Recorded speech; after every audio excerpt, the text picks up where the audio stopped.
Check the mic and make sure it sound right, boys. It's week 2.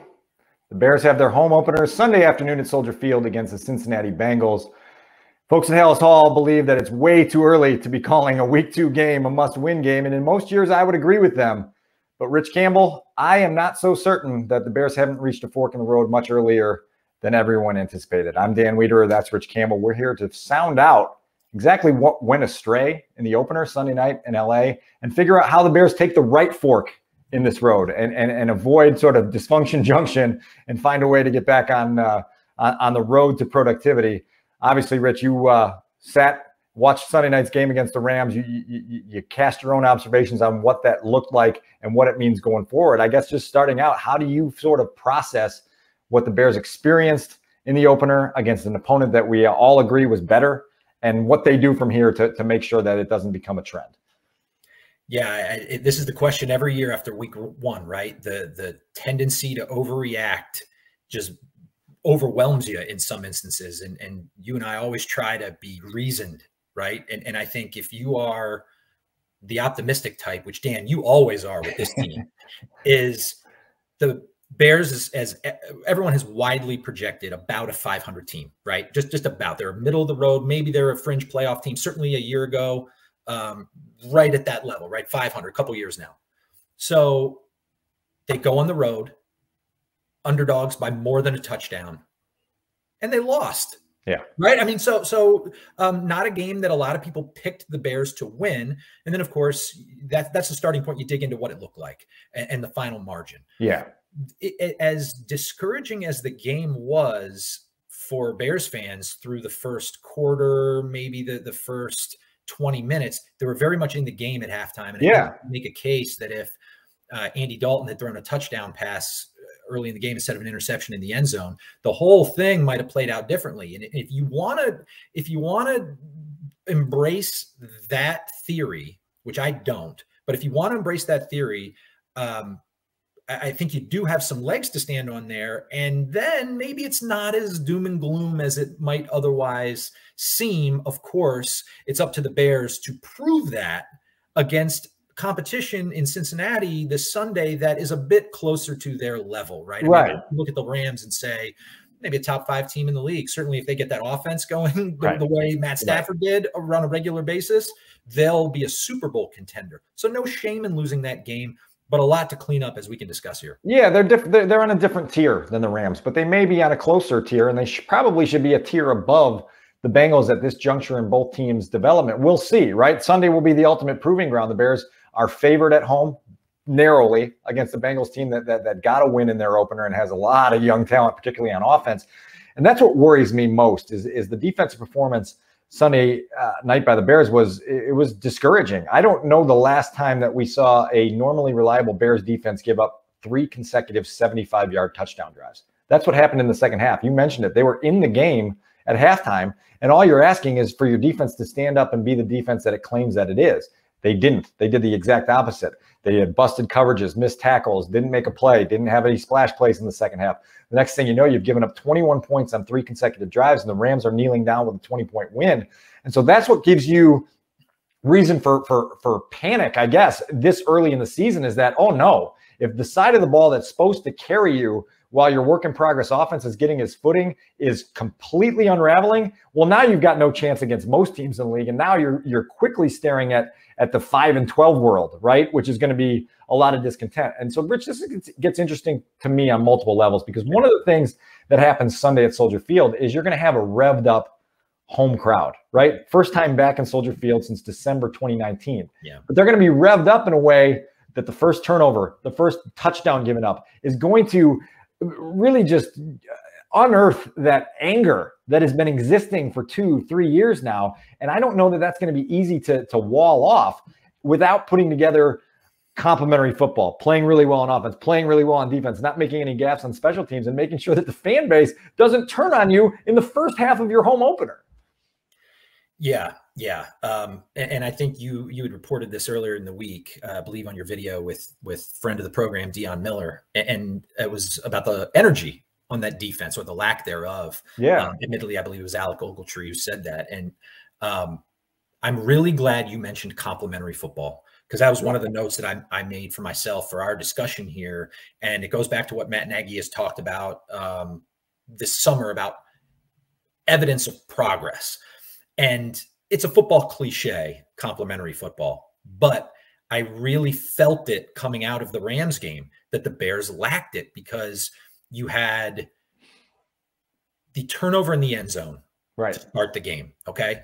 If the offense scores there, then the defense is playing with a lead. And as we all know, those big plays, the sacks, the takeaways, they come when you have the lead. Now, I'm not saying early in the game necessarily, but it builds on each other, right? So the dynamic of the game changes for the defense when the offense plays well. If the offense converts 4th and short in plus territory on multiple opportunities, right? 0 for 4 on 4th down the other night, right? Then the game starts to come to you defensively. So for me, it's about that complementary football and getting there quickly. Defense gets the offense a short field, they score, and now you're rolling, right? And the Bears never got that momentum, that self-perpetuating cycle going against the Rams, because this is the other point I want to get to.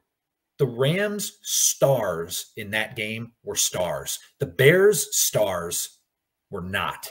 And the Bears' stars have to be their stars if this season is going to be anything, okay? You can look at— pretty much the only player that left Los Angeles feeling like they had been a star was David Montgomery, right? I mean, that's the way I see it. I'd probably have to go further down the list, but I can't remember another guy who changed the game, right? Well, like who had a game-changing impact. Well, that's the definition of it, right? You don't even have to dig into it. You just know. Think about what the Rams did, whether it was Aaron Donald and the pressure he consistently put on the Bears behind the line of scrimmage. Jalen Ramsey was everywhere in the first half of that game. Offensively, Stafford looked like a different guy. I mean, career best numbers in some regards. And then the receiving core was so good for them that the Bears were outmanned. And so think about the Bears defense, okay? Let's zero in on them, because I'm curious to hear from you how surprised you were. Because when you talk about, like, okay, the unit that's supposed to carry them, okay, well, yes, that is the status quo. It's what recent history suggests. It's what their instability at quarterback requires, right? That defense to carry them. But when you lose Kyle Fuller, for example, you're not getting better defensively. No. Like Alec Ogletree, for example, and other players who are on in their careers, additions along the way, right? Are you better? You know, you lost, you changed coordinators. Are you better? What about this defense got better in the offseason to warrant high expectations? For me, maybe I didn't expect them to give up 30, but the fact that they're not making plays as a unit, the fact that the opposition move the ball on them, that doesn't surprise me. What does surprise me more is, where's Eddie Jackson? Where's Khalil? Right. Where's Akeem? Those guys have to show up and ball. Well, that's what I was going to say is that you make a very valid point that when you look at it from coaching staff and personnel, that there is no reason to believe that this team was, inching its way closer to 2018 again.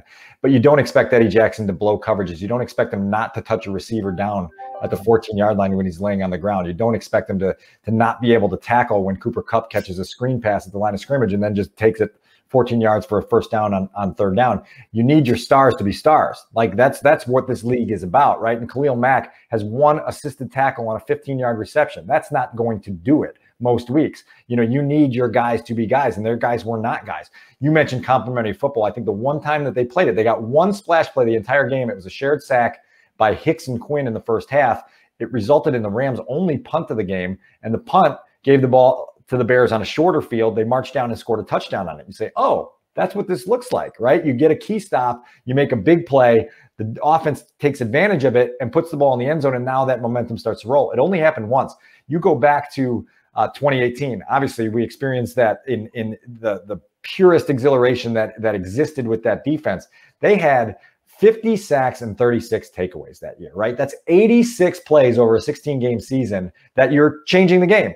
Sunday in LA, 1, right? Not enough. You need to be up around 3, 4, 5 per game on that to feel like you're constantly giving your team a chance to win, particularly when you're the stronger unit on the team, right? And so they've got to get that figured out quick, fast, and hurry. And it's not going to be easy. The Bengals come in here. You mentioned, obviously, they played well in their opener, beating the Vikings. You got this receiving core now with Jamar Chase, and T. Higgins and Tyler Boyd, and they're going to put strain on a secondary with a quarterback now, a second-year guy in Joe Burrow, who just looks really calm and comfortable. And so, boy, you better find a way to make him not calm and not comfortable fast. Otherwise, those receivers are going to eat you up.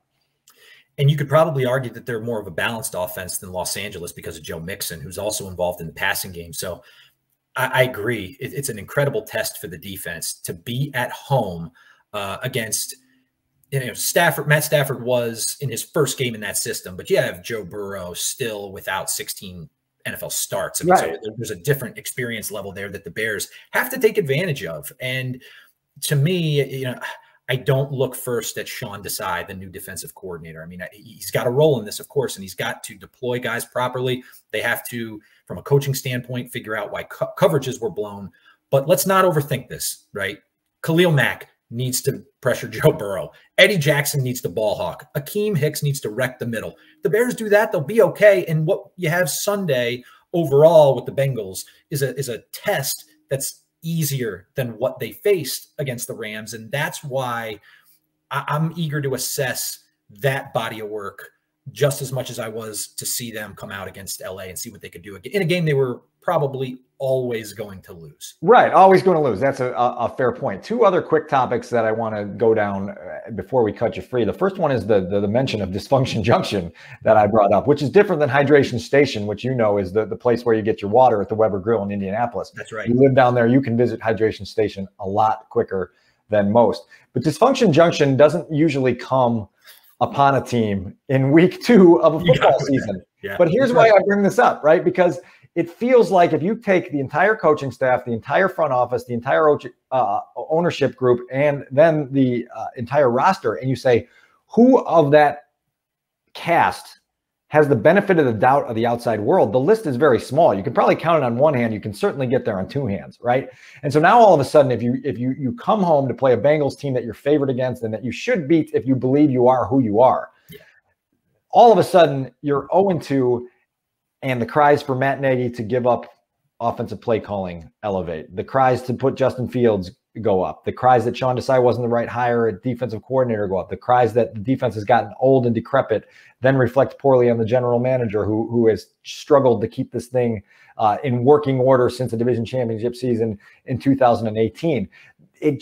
That's why I said that week 1 loss felt like such a continuation of 19 and 20, that frustration never just receded and went away for people in the outside world. And now if it doesn't recede and go away, well, now it's closer and closer to your door. And you're going to feel that internally if you go 0-2 and potentially 0-3, or Rich, by the way, don't go look at the schedule in October and early November. I mean, this team is looking at the possibility of being 2-6, 2-7 as they go through the schedule. And oh my goodness, that is the worst case scenario. And I think the only way to avoid it is to keep your head down and realize you better make plays in the passing game against the Bengals. You better make Joe Burrow uncomfortable, and you better not let these outside world thoughts come into your head about what the ramifications of a loss could be, because it'll suffocate you really quickly. Yeah, that's the league, right? I mean, that's what it is for any team that lost in week 1. And then you could amplify it, of course, if there's a backstory there's context, there's a history of instability or losing. I mean, when you, as the Bears front office, and I should say actually like upper management, when you sign up to bring Matt Nagy back and Ryan Pace back, that brings that context with them, right? The alternative is a clean start and an understanding publicly that there's going to be an on-ramp. Well, there isn't that. You want to push forward. That's fine. We'll see how it works out for him, but it's the equivalent of, getting your fireplace ready at Christmas by putting all the logs and the newspaper underneath it. Can you avoid that spark from being thrown on that fire? Because the kindling is there, right? That's what all that is. The tension that's going to be at Soldier Field on Sunday, it's all of it. But it's nothing new for this group. Certainly not for the Bears. You and I, covering the team together for all those years, we're in a number of dynamics like this year to year where that pressure and the looming cliff hung over you. It's, do you have the leadership to understand that you can't change what you do? You can't tighten up. You can't press. You can't become different in your approach. You just have to trust that what you do and your talent and scheme and togetherness will carry you against a team that you assume you are talented or believe you are more talented than, like the Cincinnati Bengals. So we'll see, right? I mean, do they have the guys to get them through? I think it's a toss-up. I really think it's a toss-up on Sunday. We'll get to our pick in a minute, but it could go either way, and that's what makes this game so interesting and exciting to watch. So it's important to ask the question. First of all, I hope you're not trying to burn your house down at Christmas, because that would be a bad deal getting that. Maybe the metaphor got away from me. It's more, yeah, maybe the metaphor got away. I'll work on that. And as you know, Tinder is just as important as kindling to getting the fire started, right? So that's a really good point. Let's leave that hanging out there as well. Yeah. But I think we have to recognize that the Bears have at least one seeming game changer that they're not using to the fullest potential yet. And so Justin Fields gets 5 snaps in the opener against the Rams, and they're all red zone snaps, and he does various things. He throws a pass on his first play of the game. He scores later in the game on a 3-yard touchdown run. He has a shovel pass completion to Allen Robinson, which I'll tell you more about in a minute. But it was just a small sampling. And so the question that sort of comes into the equation for Matt Nagy and his coaching staff is, how do you make a small sampling a slightly bigger sampling, eventually a big sampling, eventually giving him the starting role as the quarterback of this team? And I don't think there are any easy answers to this. I think that the Bears have been married to a plan that might need to be amended, just given the state that they're in and the state that Justin Fields is in. If Justin Fields goes out and does what the coaching staff continues to tell you, pass every test that they give him, then why aren't you giving him more tests, right? And so that's the discussion that has to occur every single week at Halas Hall. It's got to be opponent specific, right? You've got to figure out ways to set him up for success, to build his confidence, to turn him free. But you also have to use his gifts. And we know that he has gifts as both a runner and a passer. Matt Nagy told us on Thursday, look, this guy is a valuable chess piece because he's not just one of these Taysom Hill guys. He's not like Lamar Jackson was as a rookie, where when he comes in, you know he's going to run. He can beat you with his arm too. So now you got to figure out ways to utilize that help your offense. I don't know what they do from here. I just know that I think that their plan of keeping Justin Fields on the shelf deep into December, perhaps November, probably needs to be amended given how many tests he's passed and what kind of spark. We just talked about spark. This team needs a spark. Justin Fields is the obvious answer to provide it. So now how do you make sure you utilize that? Yeah, and I think knowing Matt, he's going to expand the package and Justin Fields' involvement. He's going to. I think the week 1 red zone package was more than what the alternative could have been, right? He could have kept him on the bench all game, and no one really would have talked much about it other than to call for seeing him, right? I mean, what Matt did was push it forward. He's going to push it forward again, and the question really is, it's not if, but it's how, right? Like, let's see what else he gets involved in. Let's see how they use his gifts. You don't necessarily want to use him on a shovel pass because he's got to be able to be that dual threat. Now, whatever's involved in the construct of a play, it's a read, it's an option. Yeah. Okay, he can do all that. But I think that's another exciting element that Bears fans should expect each week now going forward. I think they can legitimately expect that, to see this role expand, and it's going to be up to Fields as much as it is Andy Dalton's performance, but Fields just to push himself into a greater portion of the game plan. So let me tell you about the construct of that shovel pass play, because if you go back and watch it on film, this becomes a illumination of some of the things that Justin Fields isn't prepared to do at the highest level yet, and he'll get there. That play is designed to give Justin Fields a read. He can either give to Darnell Mooney on an end run, or he can read the shovel and give it to Allen Robinson coming across underneath.